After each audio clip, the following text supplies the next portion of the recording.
Canelo Bivol. What a fight that was.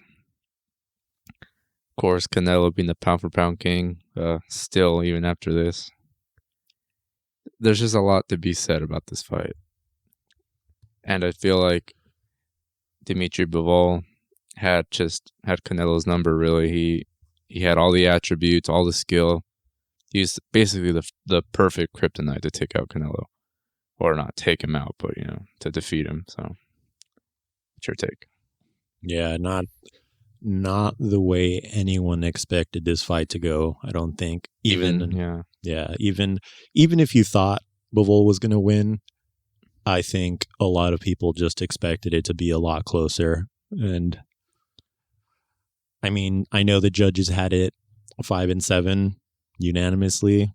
I had it 4-8 personally, but I've heard people going as far as 10-2 for Bivol. It's just that Canelo kind of stepped out of his depth, to be honest. People like to bring up like, oh, you guys said he did so well against Kovalev. I didn't really give the Kovalev fight too much thought. I just feel like that fight, Kovalev was old. It was Canelo's first time entering, and he did not look too sharp, in my opinion. He was getting hit a lot by jabs, and Kovalev hardly threw any right hands. I mean, to Canelo's credit for that reason is that Kovalev was afraid of his power, but nonetheless, Kovalev didn't throw any power shots. That fight should have been a good indicator of how this was going to go, because until the stoppage, the Kovalev fight was really close also. Yeah, it was. And, I mean, it was Canelo's first foray into 175, but it was really close nonetheless. And that's with Kovalev being washed and not the number one at 175. If it was that close with the with the not number one guy at 175, what was it going to be with the number one guy at 175 or number two, depending on who you ask? I think Bivol is the number one. I have him above Beterbiev. A number one, and also like a young hungry fighter prime. Like himself. Yeah, in his prime. Yeah, definitely. It's just that I feel like a lot of people are discrediting Canelo a little too much, saying that the weight doesn't matter or that height and like out of nowhere on Twitter, I'm starting to see all of a sudden height and weight doesn't matter. And I feel like a lot of them forget that Canelo's pretty short, standing at 5'8". All that extra amount of mass will horrendously slow you down. Not even slow you down, but make you gas out more. Yeah, muscles eat oxygen. Exactly. So the more you have, the more oxygen you use.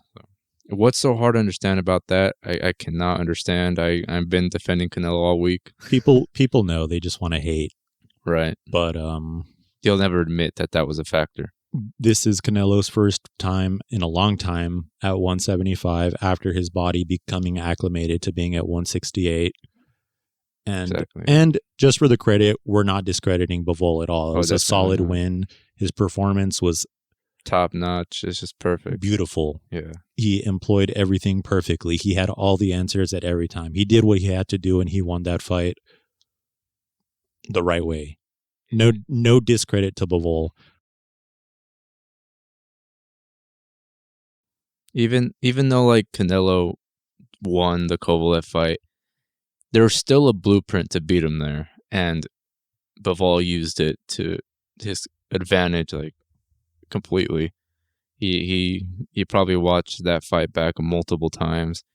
Canelo's used to the crouching high guard. Yeah, that makes you a smaller target, makes you a little bit harder to hit.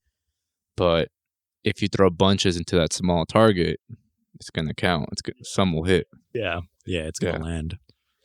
Something Kovalev didn't really capitalize on. He kind of just kept jabbing that high guard, and Canelo would just use head movement, which he did not employ that much in this fight, even less than he did in the Kovalev fight. Yeah, also like we said, Kovalev was visibly afraid of the power, and Bivol was not. Definitely not. It seemed like Canelo was trying to employ the better tactics that he used from both the Callum Smith fight and from the first Triple G fight. He was trying to fight on the back foot like he did in the Triple G fight, the first one. And it seemed like his game plan was, like in the Callum Smith fight, kill the arm, take away the jab. Without the jab, Bivol can't keep the distance. And then, it would be attack the body and break him down. But he couldn't even get rid of the arm. The flawed thing with that strategy was they didn't anticipate Bivol being able to handle so many shots to the arm, and Canelo just didn't use his head movement at all in that fight. Like a few times, but even then, it's just I mean, Bivol was also just really quick, and even when he did utilize his top tier head movement, sometimes Bivol was just able to catch him. It's just how good Bivol is. it's that, but also like Canelo's just upper body is clearly a lot bigger than it was than in the Daniel Jacobs fight. In the Daniel Jacobs fight, that was a fight at 160. Yeah. So that's another 15 pounds of muscle and some fat. He's not gonna be able to move his waist as much as he did, he did in that fight. So that's a huge reason why he didn't use it as well as he did in the Jacobs fight. So it's true, and he just didn't attack the body like is his trademark. Right, that was just absent completely. Yeah, like almost no body attack. Like I said, I think he was trying to get rid of the arm before anything, completely ignored the body, and then when it became obvious that wasn't working, he went headhunting, and Bivol has a top-notch chin. Yeah, and by the time he was headhunting, he was already gassed out, so there was no power in those shots. So yeah. I mean, he caught him with like 3, right? Super clean uppercuts, I think. Right, yeah. 3's pretty much it. And then, Bivol did what every boxer should and made adjustments, and they started missing. So. Yeah, started pulling back.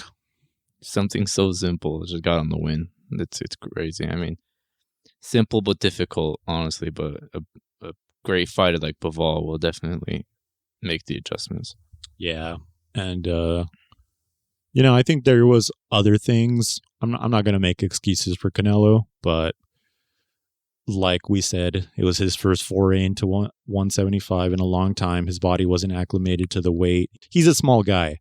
To be fair, he moved up from 168, which is still not his natural weight class. He's still small for 168. Right. And he's arguably even small for 160. All the guys his size are fighting at 147. Welter, yeah. Maybe super welter. Yeah. He's tiny. He doesn't even belong at 168, and he cleaned out that division. But, the other things are that Oscar Valdez had a huge fight 1 week before him, and Eddie having to split that time training both of them, working out a game plan. I don't know if that had any effect or not, but it could have been. And just lastly, the fact that he put in a vegan diet in the training camp for this. Again, don't know how much that affected it, but could have.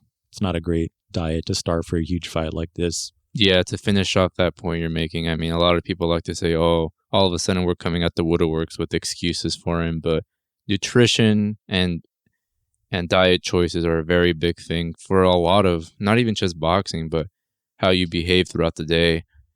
Like something as simple as going to the gym. If I have a weird diet throughout the day, I'm exhausted, I'm fatigued, I gas out for picking up things and putting them back down. Imagine boxing at a high level. Haters that are just throwing this possibility out the window, they know it's an issue. They'll just never admit it. So that's where we're stuck at. Okay, so that wraps up our post-fight discussion. We'll be talking about whether or not there should be a rematch or where Canelo goes from here. And as always, make sure to like, comment, and subscribe. Signing out. See you guys next time.